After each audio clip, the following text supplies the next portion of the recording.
দিবেন, দেখাই দিবেন। এই কাজটা আমাদের করতে হবে। এই কাজটা করবে কে?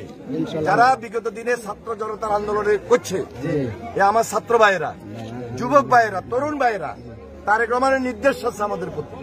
সবাই মিলি আমরা এখন এই কাজগুলো করব।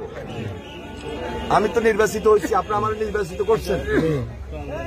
এখন একটা সুন্দর পরিবেশ মানুষ তো আমার কাছে প্রত্যাশা করে, আমার কাছে মানে আমাদের কাছে সবাই মিলি আমরা এই কাজগুলো করব, ঠিক আছে?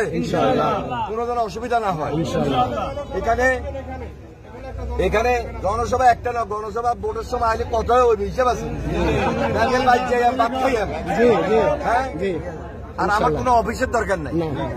এই দোকানে বসে এটা আমার অফিস, বাড়িতে বসে এটা আমার অফিস। অফিসে বইলে কিন্তু কিছু লোক টাইটেল আলা, এটারা কিন্তু 2 নম্বরই করে। সুযোগ দেওয়া যাবে না, সন্ত্রাসী চলবে না এবং দুর্নীতিও চলবে না, সেটা যে কোনো জায়গায় হোক। এই নিয়ে আমরা আবার নতুন করে মাঠে নামছি, কারণ এখন এই জেনারেশন কি চায় সেটাও আমাদের চিন্তা করতে হবে। এই যুবকরা কি চায়, ছাত্ররা কি চায় সেটাও আমাদের চিন্তা করতে হবে। মান্নাত তামলের রাজনীতি চলবে না। অতীতে অনেকের রাজনীতি অনেক ধরনের হয়েছে, ভবিষ্যৎ আর ওটা চলবে না। ভাই আমি এই কথাগুলো বসুরহাটে কেন কইলাম, যে তারা হুরারে তারা ভালো করে শুনি লই।